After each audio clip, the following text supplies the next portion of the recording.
ఏపీలో శాంతి భద్రతలు పూర్తిగా కొరవడ్డాయన్నారు వైఎస్ఆర్సీపీ లీగల్ సెల్ అధ్యక్షుడు మనోహర్ రెడ్డి. కొందరు పోలీసులు పచ్చ చొక్కాలు వేసుకొని పనిచేస్తున్నారని ఆగ్రహాన్ని వ్యక్తం చేశారు. అంబటి రాంబాబు ఇంటిపై దాడి చేసిన వారికి స్టేషన్ బెయిల్ ఇచ్చి వదిలిపెట్టి బాధితుడి మీద కేసులు పెట్టి జైల్లో పెట్టారని ఫైర్ అయ్యారు మనోహర్ రెడ్డి. రాజ్యాంగ ఉల్లంఘనే అని చెప్పి అనేక సార్లు కోర్టులు మందలించినప్పటికీ పోలీసులకు మాత్రం ఇంకా వీళ్ళు వాళ్ళ సేవల్లోనే తరించిపోయి పొలిటికల్ వాళ్ళ కేవలం పచ్చ చొక్కాలు వేసుకొని పోలీసు దుస్తుల మాటున పచ్చ చొక్కాలు వేసుకొని రాష్ట్రంలో ఓపెన్గా తిరుగుతున్న సందర్భం మనం గమనిస్తున్నాం.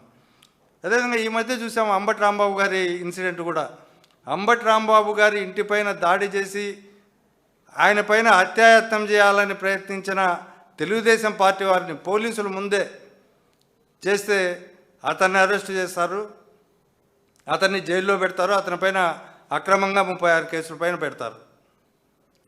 అదే దాడి చేసిన వాళ్ళందరినీ పోలీస్ స్టేషన్కి పిలిపించో లేకపోతే స్టేషన్ బెయిల్ ఇచ్చి మిగతా వాళ్ళందరినీ కూడా పంపించడం జరిగింది. మొన్న ఇటీవలనే వచ్చి గల్లా మాధవి లోకల్ ఎమ్మెల్యే ఆమె ఒక ఇంటర్వ్యూలో కూడా చెప్పింది, ఆ రోజు పోలీసులు లేకపోతే రాంబాబు అయిపోయేవాడని. అంటే ఎంతకు తెగించినారనేది దీన్ని బట్టి, ఈ మాటలను బట్టి స్పష్టంగా అర్థమవుతుంది.